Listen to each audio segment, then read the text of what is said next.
Hello and welcome back to another episode of the Gallowgateshots FPL Show. I'm Matt. I'm Daniel.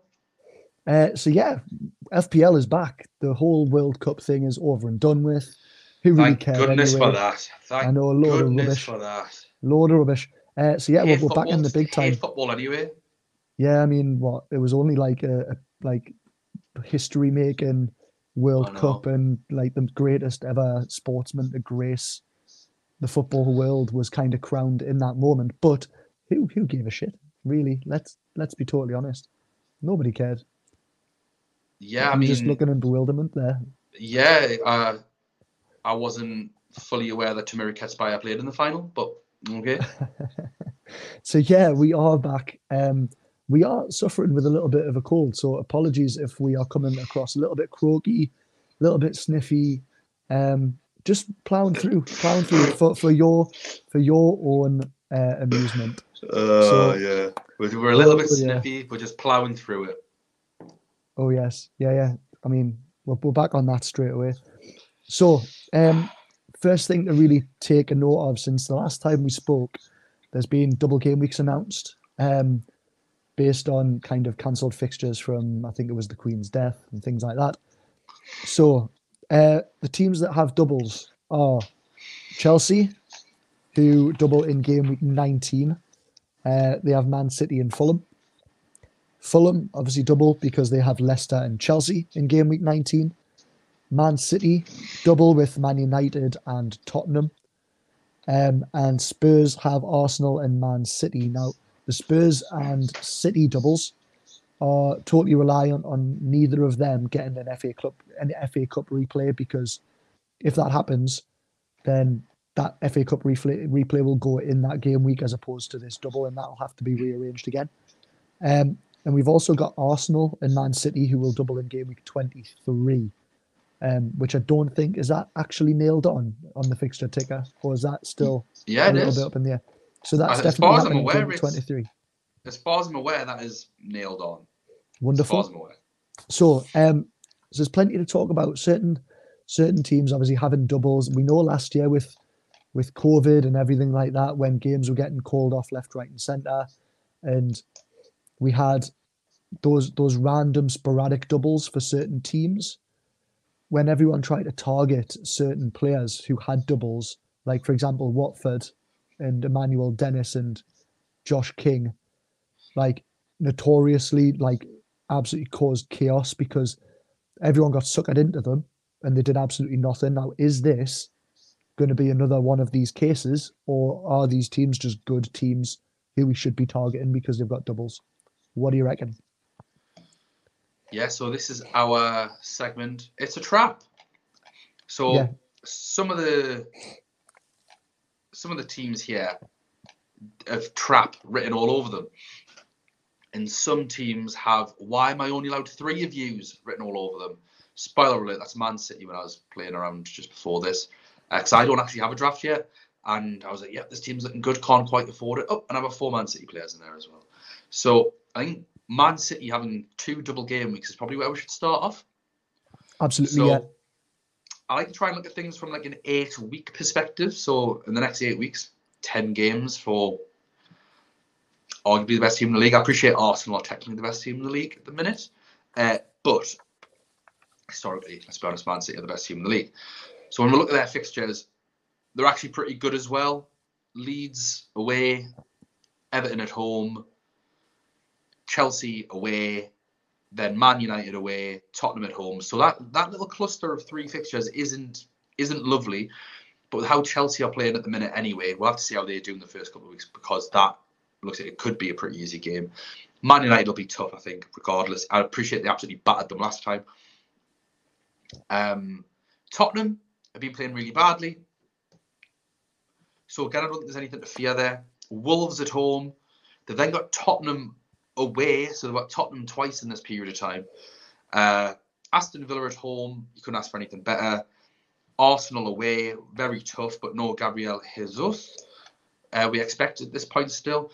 And then game week 24, Nottingham Forest away. So, first of all, Man City look absolutely great. The issue is rotation, in my opinion, because these games are coming thick and fast, and then they've got doubles. And towards the back end of this, you've got Champions League games coming back in February. So I think it's a bit of a minefield trying to figure out who Pep's going to pick, and we've all been there. Yep. So do we really want to do that again? I think it makes Edison look a very nice choice in goal, because really spending that much on a keeper. Well, this is it. It's just he's going to play, He's going to play every single one of these games. He's the only Man City player that will play every single one of these games. It's true. So if you fancy not having rotation issues, it depends on how strong your team is. If you're going for dead wood in your your fourth or fifth defender spots, I mean, fifth I suppose is fine, but if you're going for it in your fourth, if you're like going for stack for three and then premiums elsewhere, you're going to want Edison. That being said, I think Kyle Walker at his price, he's under 5 million. He's a really good pick because he doesn't have too much competition on that right-hand side. I know Kanji's played there, John Stones has played there. Yeah. But I think he's going to be playing probably 3 out of every 4 of those fixtures. And then obviously the big one is Joao Cancelo. Yeah, he's a lock for me, I think. Yeah, I think he's the one that doesn't really get rotated. He'll probably play out of those, how many did I say there was? 1, 2, 3, 4, 5, 6, 7, 8, 9. Yeah, 10 fixtures in 8. I think out of them 10 fixtures, he'll play 9 of them. Yeah, absolutely. I agree. For me, with Man City, it's Joao Cancelo, 100% in my team. Like, haven't even given it a thought about taking him out. It's about whether to have the money invested in Kevin De Bruyne or whether Phil Foden will be a sufficient backup, because you know Haaland's going to be in the team as well. I haven't even mentioned him because it's a given. Like, yeah, essentially we're playing like 10 against 10 because everyone else has Haaland. So yeah, I think it's whether or not that third slot is going to be a Kevin De Bruyne or it's going to be a Foden, and you invest the other money elsewhere, like with a Salah, or even spread the funds a bit more and have like a Bruno Fernandes, or like have a bunch of 8 million mids, of which there are plenty. Yeah. So yeah, it's a funny one. I think Man City are going to probably dictate how everyone's team looks structurally, because you can't have two based on the structure that everyone's going to have, which is Cancelo and Haaland. You're not going to be able to have 2 City mids. So it's going to be where the coverage is going to be, whether Foden's going to be outperforming KDB or KDB's going to outperform Foden, because we've seen before the break they were just alternating, and like I'm sure I got burned because I had KDB when Foden was hanging, and then I sold KDB and got Foden, and then obviously the other way around happened. So I think we've just got to be careful not to try and hop on and hop off certain assets just because we're never going to get it right straight away, because of the rotation aspect, because let's face it, they're just a good team, so they are going to share the returns, other than Haaland, who seems to be inevitable. It's going to be Foden one week, it's going to be Kev the other. Interesting thing about Kev though, he's only got, for somebody who's like 12 point something million, he's only got 3 double-digit hauls in like the first 16 game weeks. So although he's been fairly consistent, the returns have been quite low, whereas that tells me his ceiling isn't that high. Yeah. So for 12 million, if you can't feel confident that your captain is going to get, because let's face it, if he's 12 million, you're going to want to captain him.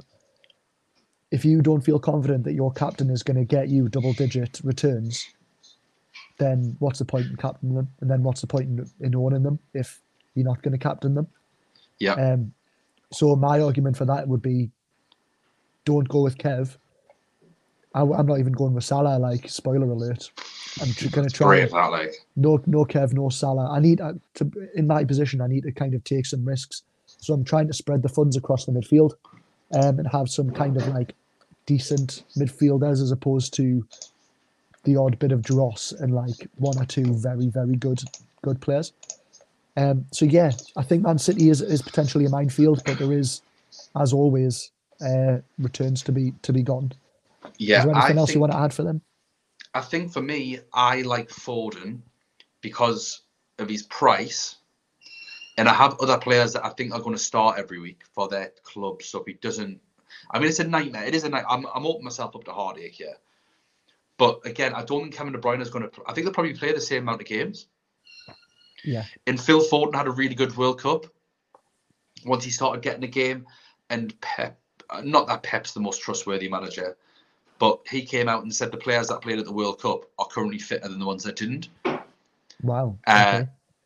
Now, obviously, it's just because they continue to play games, whereas players like Haaland obviously had a bit of a rest. But I think obviously their midfielders, Rodri went out at the round of 16, quarterfinals for Bernardo, quarterfinals for Phil, group stages for Gundogan and KDB. So they all played. So it doesn't really help. And then Alvarez. I mean, Alvarez could be a shout because he had a great World Cup. So if Pep is telling the truth, Julian Alvarez is more likely to start than Haaland. Oh, God, don't. I'll be honest, I just don't believe Pep. I just don't believe a word that comes out of his mouth. Yeah, I think that's the best way of thinking, to be honest. The thing is with Haaland, if he doesn't play, we're all in it together. We're all in this together.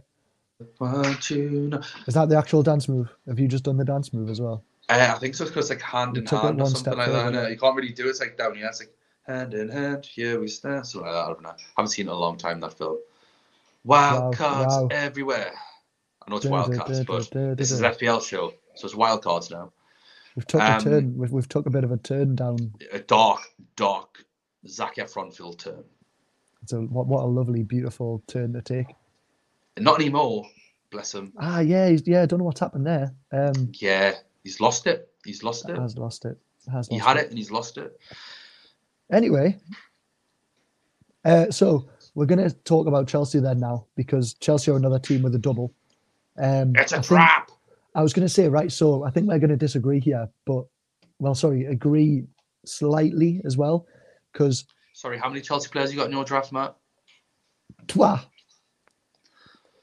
So yeah, I mentioned in our Newcastle United kind of special, which if you haven't watched, you can check that out on the YouTube channel as well.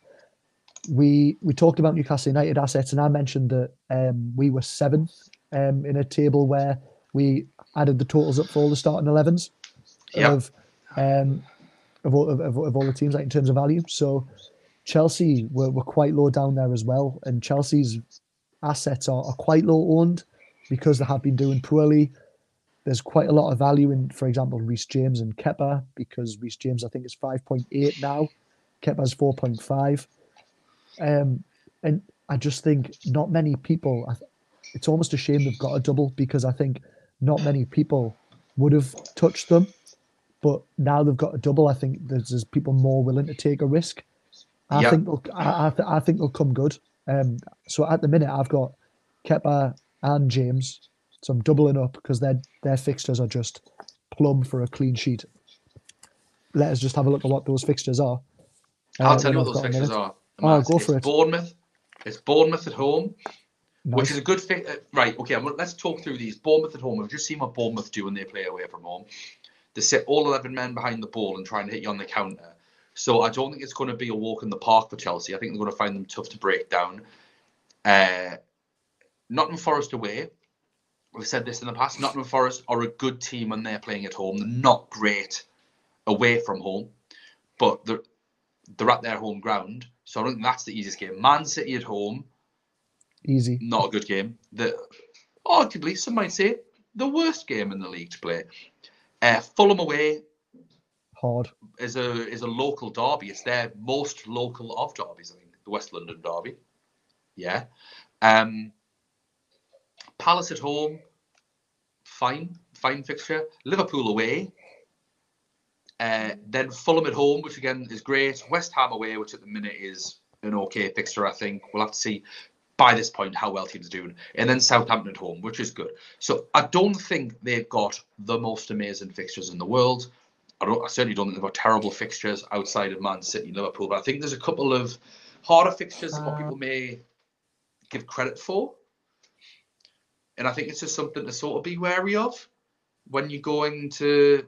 I think the double defence route's pretty good. The problem with Reece James is I think he's going to play right-sided centre-back or something again. I hope not. I just think he is. I know for a fact he's a trap, and I know because of the amount of fixtures that are coming. I know the amount of fixtures that are coming. He's not going to play start every single game.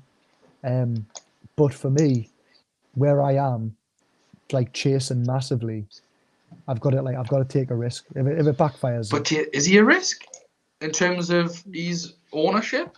It's quite low, isn't it? Yellow flag, 13.5%. That's fairly low. It's not quite differential, but for Reece James at that price low. as well, he could go mental. Considering he missed the World Cup, and the fact that Chelsea were quite poor, I feel like that team have got a point to prove. And on I suppose if Potter's had them in the training ground actually doing stuff with them, it might help. But on that note as well, though, we've that brings me on to my third asset, which is Kai Havertz. So he's been class when called upon, although he didn't do well against Newcastle and he was quite embarrassing because Dan Burn made him look like a mug. But he was amazing in the World Cup for Germany when they got knocked out. He was the only bright spark. Then I think he scored a hat-trick in a behind closed doors friendly. To be honest, I was on him before that. I just look at the fixtures and I think if Chelsea are going to score, I think Havertz is going to be involved. So Havertz is one of your forwards. Indeed. Don't hate it, but is Aubameyang not going to start ahead of him maybe? Do you reckon? I think Havertz is probably either going to be playing up front with him or just behind. Based on what I've seen in terms of their he suits playing in behind. He's not a number 9, is he? He's a 10.5 or a 9.5. We'll go 9.5. That sounds better. Yeah. Less ridiculous. Yeah. They both sound insane. 9.5. Yeah. So if he plays up front with him, then I think he's got a much better chance. Of the choices that you picked, you've certainly picked the more sensible ones. Well, I wouldn't. I think Mount's a trap, massive trap. Yes, I agree. I agree. I think Kovacic is out, so I think that means I think so. That's what I've heard. I don't know whether Kovacic is around. Oh, so that might mean Mount has to come a bit deeper to facilitate. Do you reckon that's just rest from the World Cup because they got to the fight? Well, technically the final because they played the third place playoff, didn't they? Yeah, so potentially might miss the first game. So I do see Mount having to drop a bit deeper to try and help in centre mid. But who knows? I do think Mount is a trap. I think he was awful at the World Cup, and I think he's on a bit of a downward trajectory. Actually, I've never really rated him too highly. To be fair, I think if he wasn't English, playing in the English league. Oh, I think it's harsh. I think he's been very, very good. I don't think he's having a very good season, but I think prior to that, I think he's been very good. Really good out of possession. Really good out of possession, and he did get goals and assists. He's a good. I think he's a very good player. I think he's. England don't use him right because Gareth Southgate doesn't like to play with a high press, and his biggest strength is leading the press from the front. So you see it's especially funny when he's playing in behind Harry Kane, and Harry Kane is literally sauntering around. I've never seen a man move so slowly. And then Mason Mount's a one-man pressing band, and he's like, what am I doing here? He's knackered, and then every time he tries to pass the ball, he's blown out of his arse. It's just rubbish. So I think it's harsh when... I agree, I don't think he's having a good season, and I do think he's a trap. Fair enough. We'll very briefly mention Fulham. Andreas and Mitrovic, and that's about it, isn't it, really? Yes, them two are no one, but if we have it... I mean, Mitrovic had a good game in the World Cup, didn't he? He's but also fixtures, one yellow card away from suspension, I think, Mitrovic. He is. He's one yellow card away. I knew there was one reason why I didn't have him in, or why I hadn't considered him. I'd rather wait until his yellow card was over, but his fixtures are pretty good. Palace away, Southampton at home, Leicester away, Chelsea at home, Newcastle away, terrible fixture. Tottenham at home, Chelsea away, Nottingham Forest at home, He's and Brighton away. He's in loads of loads of teams. He's essentially like in the template front three, isn't he? By the way, guaranteed he gets booked. 100% he gets booked game week 19, by the way. Which is when he's double. He'll get booked against Leicester and it'll be bad for Chelsea. 100%. Or he gets booked the game before that and can't play in the one game in the double that he's more likely to get returns in. True. And then plays against Chelsea and does absolutely nothing. Yeah. That's why I'm not going for him. And Andreas has just always been a good budget fifth mid. But we've discussed on our Newcastle special that there's a slightly more better fifth mid, which maybe slightly. I mean, not on set pieces or anything, but check it out. Have a look. It's good. Promise. Spurs also have a double then. I feel like these are the biggest trap out of all of them. They are rubbish, aren't they? I cannot believe where they are in the league for how bad they've actually been. Like when you watch them play football. But injury to Richarlison, Kulusevski is likely going to come in, and Kulusevski is like a much better player than the other players up there in terms of being you know what I mean by being a player. Like it's not that he's better than Richarlison, better than Son, or better than Harry Kane overall. Yeah. But in terms of his levels of creativity, when he's on the pitch, they are immediately a better team. Yeah, and I agree. Especially I think Richarlison's been very underrated for them anyway. I think he had a good World Cup, but I think whenever he's played, he's performed. I think he's outperformed Son this season in terms of quality. I think if Richarlison's out, Kulusevski's a really good pick, but Harry Kane's the one, isn't he? He is. It's all about his mental attitude, though. Like after the World Cup, and for me, the big thing is the missing Bentancur, who's being unbelievable, so influential in their centre mid. So how long's he out for? I'm not quite sure. I really don't know, but that puts me off straight away because with him missing, that Spurs team are going to be all over the shop.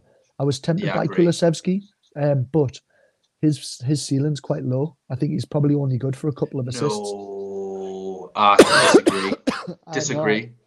I don't think he scores that many. I don't think he scores much. He's more of an assist merchant. Last season when I had him, he scored plenty for us. Absolutely plenty. Last season, and then but I mean he's not really played loads this year. He obviously had his injury, but if he gets a couple of assists, he's in the bonus. Possibly, you get more points for 2 assists than 1 goal. Yeah, I just think based on the options that we've got in midfield, I think Kulusevski's. Let's face it, we're not going to have more than 2 $8 million or mid-priced mids in most cases. I don't think Kulusevski is in the top 2 of those mid-priced midfielders. Let's look at their fixtures in general. Brentford away. Brentford are good at home, aren't they? They're bad away, but they're good at home. I mean, they could be totally horrific now that Tony's... Oh, is he? He's not allowed to play at all? I don't know whether he can still play. So he's got until, I think it was the 4th or something to respond. Is it the 4th? He's been given a date to respond. And I think until then... He's out to play. He's not been charged, he's not been given a punishment yet. But I don't know, I don't know how it works, because if that date is after, Boxing Day, does that mean that he's free to play as if nothing's happened until the actual, sentencing? I don't know. So it's very much up in the air. I wouldn't have him. Don't get me wrong. I wouldn't have Tony based purely. No. But I still think it's a fair point to make that Brentford would be a worse team without him. Yeah. But if he's there, I think Tottenham still struggle in that game. Villa at home is a good fixture. I think Villa are going to be decent after they've had most of their players have been at the club, and what's his face who turned down the Newcastle Emery is going to have them. Is going to have them canny well drilled. I think they are going to be a team who will slowly work their way up.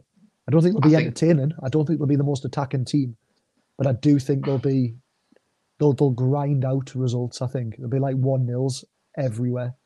no, I think they're going to be vintage Premier League. I think they're going to be really good at home and really bad away. Oh, okay. That's how I feel about them. Palace away. That's usually a hard fit. Is that a hard fixture for them normally? I think Palace are decent at home anyway, aren't they? Yeah. They do some. But then They they've play got, some decent stuff. and this is the big thing. So we're talking about teams with doubles. Tottenham's double is Arsenal and Man City, the two best teams in the league. Yeah. One of them's a derby. Fulham away, great fixture.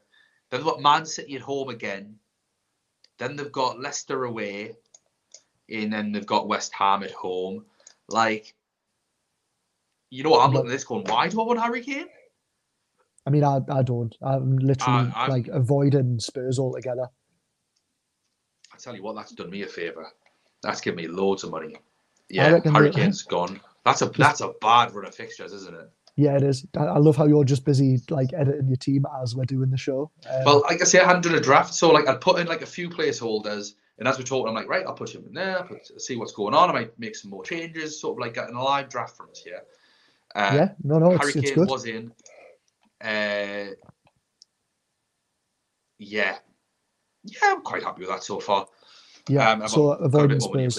I'd avoid Spurs with them fixtures personally. I think the double's garbage. The last team, which is probably one of the most kind of controversial teams in terms of like what, like, it's a bit unclear about what we do, because Arsenal are doing so well, but they've lost Jesus, so it's a little bit unclear as to how that's going to affect them going forward. And because Jesus does a lot defensively, like how his absence is going to affect the team.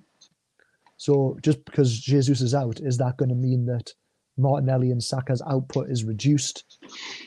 Is Nketiah an option? Is Martinelli more of an option because Martinelli might be playing in the striker role? Who's the best defender for Arsenal? Like, there is so many questions around Arsenal, and whether in a similar way to us, are they going to be able to maintain this run that they've been on and finish strongly? I mean, I say finish strongly, and still more than half the season to go. But they look good, don't they? Yeah, they look terrific. I've seen, I think there was a sort of question in one of the Twitter groups earlier on, has anyone seen Martinelli actually play through the middle? Yeah, he's done it before. That's his original position. Yeah, so I think the reason this has been talked about is because Arteta said in a presser today, I think, isn't it? It's come out today that Arteta's hinted at the possibility of Martinelli playing as striker. I still think Nketiah might play up there, but also anyone that watches Arsenal play properly, like you actually can watch them. Jesus drifts off to the left, Martinelli goes in the middle. That front line's really fluid, and what that does is it causes a bit of chaos in defence, and it allows Odegaard and Xhaka to push in. So basically they've got like a 3 and a 2, but Jesus is on the left and Martinelli's in the middle. And then Jesus will come in off that left-hand side. Saka will stay well out to the right. He'll keep that width. So I think people may be overthinking it. That being said, if we look at the fixtures, West Ham at home, Brighton away, Newcastle at home, Tottenham away, Man United at home, Everton away. We've said this before, Everton are okay at home. Their double is Brentford at home, which is good. Man City at home. Yeah. And then, sorry, I'm using the wrong thing here. And then they've got Aston Villa away. So I actually don't think the fixtures are very good. At first, I think from game week 22 is when we want to be looking to bring in all the Arsenal players anyway. That being said, a couple of things. So I had 3 players from Arsenal going into the break. I had Ben White, because he's the cheapest Arsenal defender. He's not the best, but he's the cheapest, and I want their clean sheets. Saliba and Gabriel are their best defenders. I'll probably go Saliba, then Gabriel, then Ben White. For me, it's just I had Ben White for money. I think Odegaard is the best pick. However, he's just been recently outperforming everyone. He's their top. I think he's their top scorer with Martinelli. but Martinelli started with a bit of a bang. The thing is, for me though, is because I got Odegaard in a couple of weeks beforehand, and he's still not gone up. So Odegaard is still 6.4 million. Martinelli is 6.8.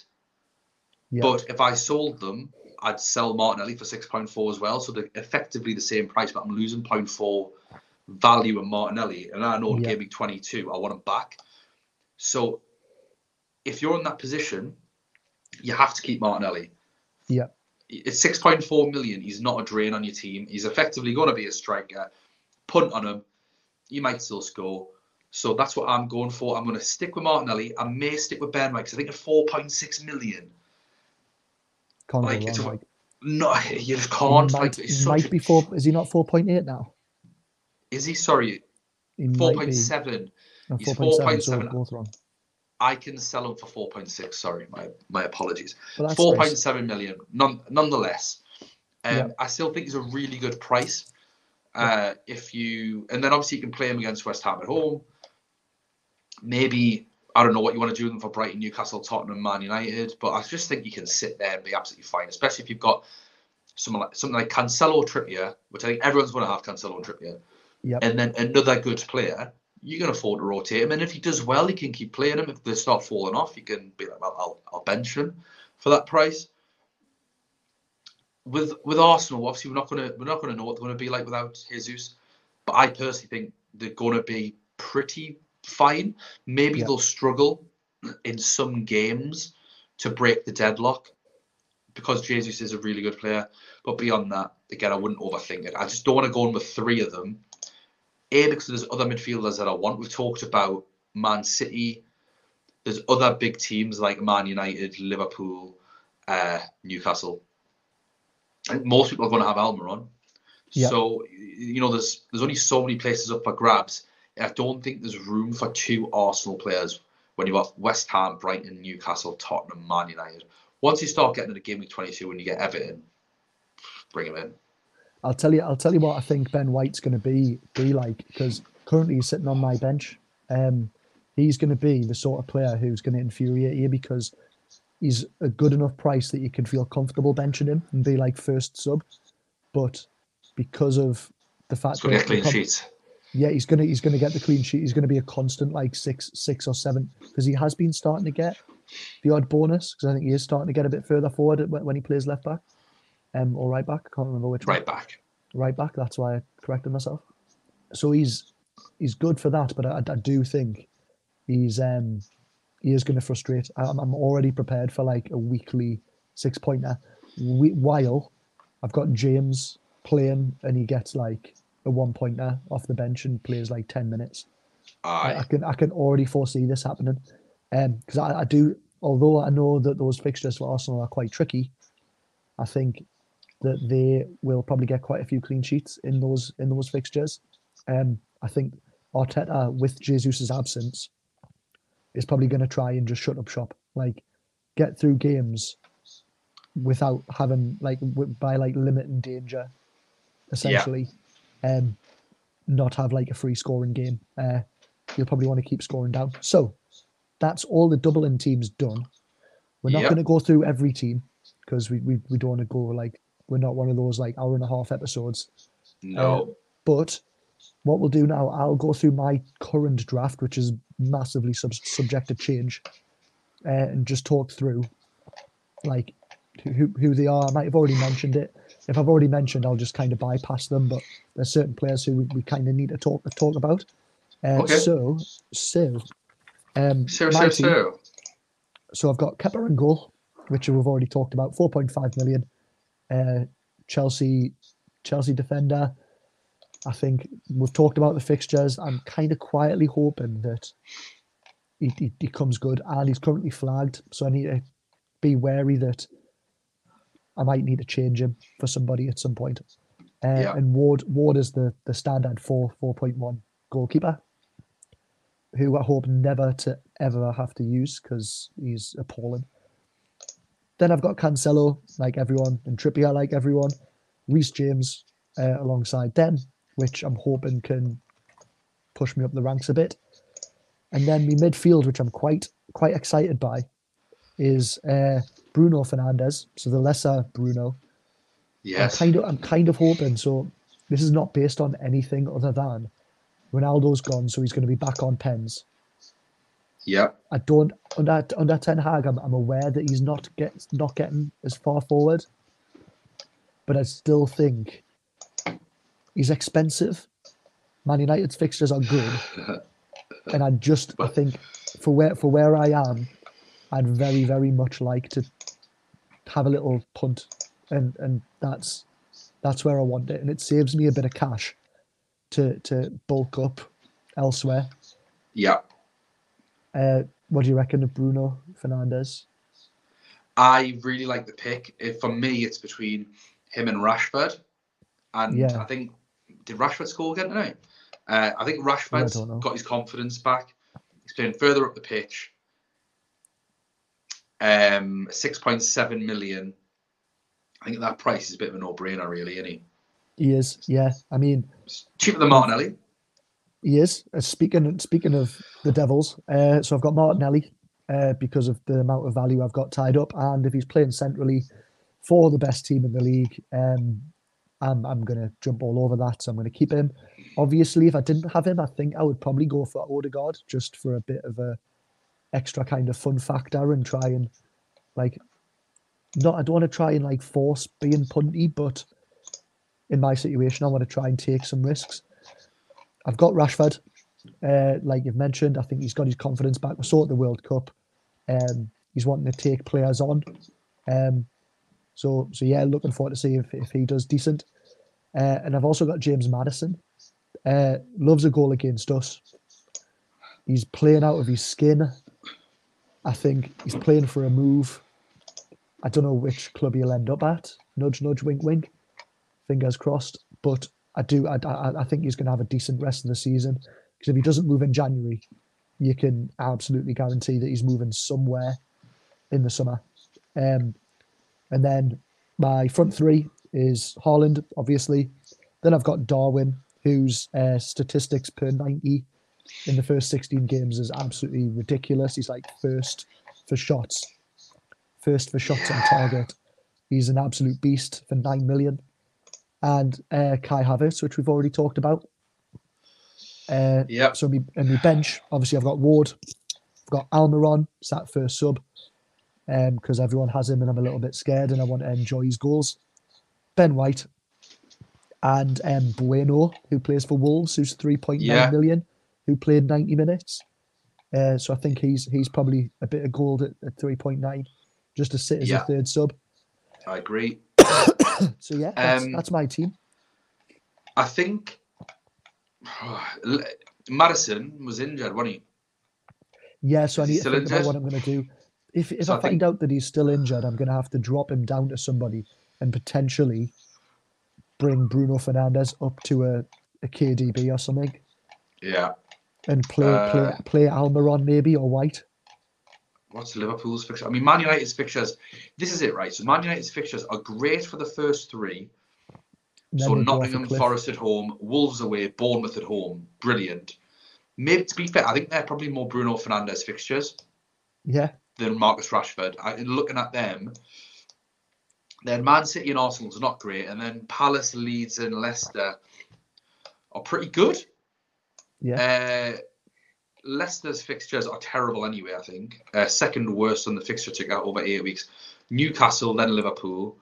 Fulham Forest, but then Brighton. Villa, but then Spurs and Man United. No doubles. The Wolves guy, I've got him in a 3.9 because why not? Of course. I doubt he'll play, but here we are. And you never know with Wolves because they've got a new coach, so they might actually be okay. So we've been through Man United's. Have you finished tinkering? Have you got a team? Not really. No. So Liverpool's the headache, right? Villa away. No idea what that's going to be. Could be anything, yeah. Leicester at home, so you'd fancy them to score, but maybe not keep a clean sheet. Brentford away, Brentford are decent at home, but again, are they going to be without Ivan Toney for that? And then much worse. Yeah. Brighton away, very tough fixture. Chelsea at home, Yeah. Depends on how they're playing by game week 21. Wolves away, again, new coach, I don't know. Everton at home, so Merseyside derby, they'll win probably. And then us away. So, it's just, did they have the best fixtures? Yeah. That being said, I feel like I do feel like I should go for Darwin Núñez up front and Salah. I don't know what that does for my team. Like, I think Darwin's going to be kind of crazy ownership, to be honest. Yeah, I agree. If I restore, I can sort of get a team. I can give you a team, basically. Go on then. We'll have this, and then we'll play. What's the point? I'm just having a quick look at Leeds' fixtures. Really? Rodrigo Moreno.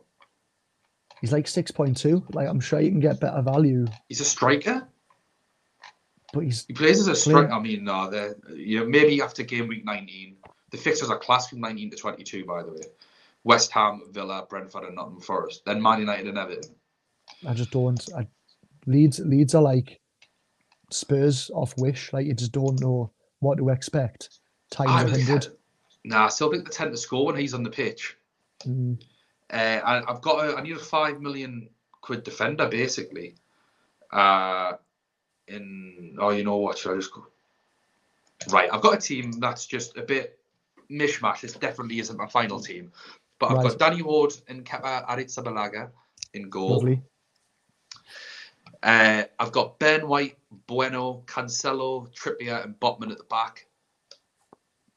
Botman could change. Botman's probably the one out of those that would change if I need. Good value at 4.4 though, isn't he? What I might actually do is bring in Castagna. Nice. 4.7. I'll have to have a look. I have to have a look, see who's like good for 5 million, basically. Salah, Martinelli, Big Joe Willock, nice. Phil Foden, and Marcus Rashford. But I mean, again, I think I may need to try and do something to get Bruno Fernandes into that team. I don't think you're able to get Salah, Fernandes, Darwin, and Haaland, and Haaland, and another Man City midfielder in there. I don't think that's possible. And Cancelo. Challenge I don't accepted. think that's allowed. Challenge accepted, Matt. Because up front, I've got Haaland, Darwin, and I've got the striker with these fixtures. Now, this striker is currently... Wait there a minute. Right, so would you want the striker that is currently 1, 2, 3, 4, 5, 6, 7, 9th in the strikers list for total points? With fixtures, these are the next 8. Brighton, Fulham, Nottingham Forest. I know who you're talking about. Everton, Villa, Brentford, Wolves, and Chelsea. Are you going to say Che Adams? I am saying Che Adams. I mean, he was in my draft until today when I took him out for Havertz. I mean, 6.4. Scored a brace, didn't he? But then also missed like a one-on-one. Like, tried to go around the keeper and just took far too long. Yeah, I saw that. Yeah. Hopefully he's learned his lesson. So you have Che Adams at the minute. Southampton are interesting because, again, they're like an unknown new manager. Like Wolves are, like Villa are. There's a lot of teams who are coming into this like second period of the Premier League, like very much an unknown. Like, so that there's definitely value. And I think if Southampton do start off well, I think you will start to see people jumping on. I think Perraud, is it Perraud? Perraud's the defender. The right back. He's been switching between like a wing back and a, like, depends on if they change to a back four. So I think Southampton have looked better when they've been in a back four, but he keeps trying to play a back five. You could have Danny Ings at 6.6. He looks much better under Unai Emery. So I think there's some good options. Some good options in the game now. I mean, Vardy's back 9.1 is far too expensive for him. But I think it's going to take. I'm going to need to do a lot of thinking, a lot of looking. I think you're right. I don't think I can shoehorn Bruno on this team. I think I'd have to take Darwin Núñez out. Yeah. Do you reckon Firmino's going to play? I don't know, mate. I don't know. It's difficult because he might play two up top with saying that because he sometimes plays Salah, Darwin up front and then Firmino behind, didn't he? And not because nothing's changed. Diaz and Jota are still injured, aren't they? So you might stick with that, but Firmino will be deeper. Yeah, because you can So afford. Same situation for me with Havertz, really. Like you'll be sitting a bit deeper, and I don't know. It's going to be interesting. I'm gonna have to have a proper play around with this because I can get Cancelo, Salah, Fernandes, Haaland, and Firmino instead of Darwin Núñez. Interesting. But it just depends on whether if the front three is going to be Salah, Firmino, and Darwin. Yeah. Should we So play? I'll have to see. I'll ask we'll see. The Scouser world. Would you like to play What's the Point before we wrap this please. up? Yes, it's been please. too long. Let's hear that. Far too long. Let's hear that jingle. Woo! Woo! Woo! Woo! Woo! Woo! Woo! There we go. So we wrapped this up before the World Cup, and it was still 2-2. I feel like it's been 2-2 for a very long time. For a very long time. We started off really well. I think we were like really surprisingly good. Yeah, I mean, I've not helped with case today because I feel like I've tried to make it hard again, and it's going to be really hard because it's obviously been away for so long. I've not been looking at the app, so like obviously you just digest things, don't you, subconsciously? Yes. So this could be all over the shop. This. So, are you ready to try and gain a lead going into the second part of the season? So, we've got Saka, right? Trossard. Double shite. Okay. Ivan Toney. Saka. Who's a Saka, Trossard, and Toney? Correct. Not the order correct when you asked that question. Yes. So, right. I'm gonna go. Trossard is number one. Mm-hmm.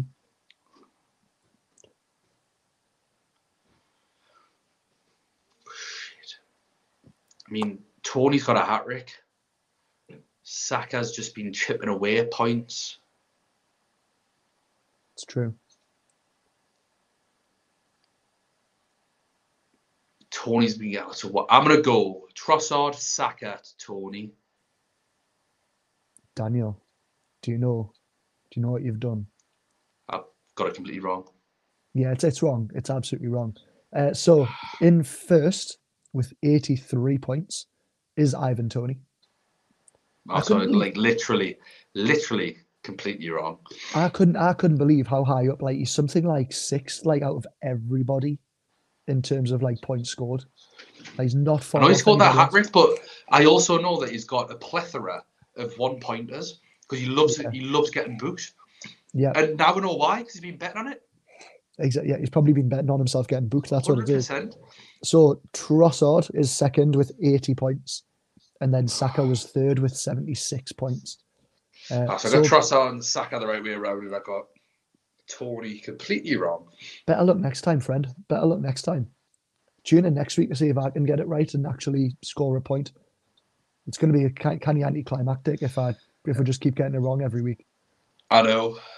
So, I feel like this has gone on long enough, mate. I feel like thanks for that. Yeah, I'm sick of this like you too.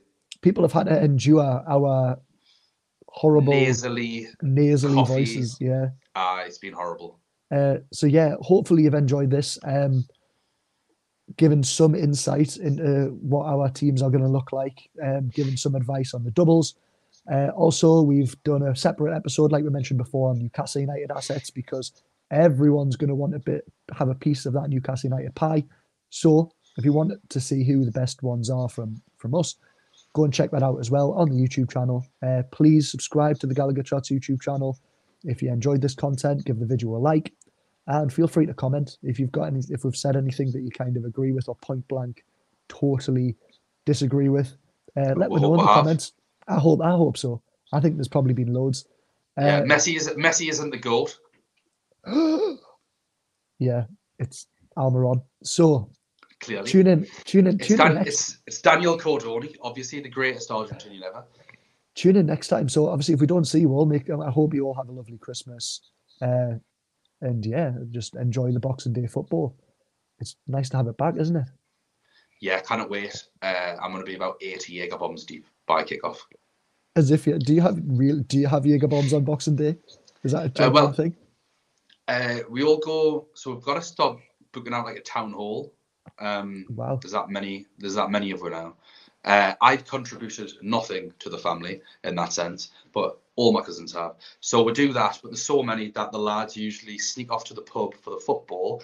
We agree it's a couple of quiet pints. One person spoils the fun by getting in a tray of Jaeger bombs, and then everyone from then has to reciprocate.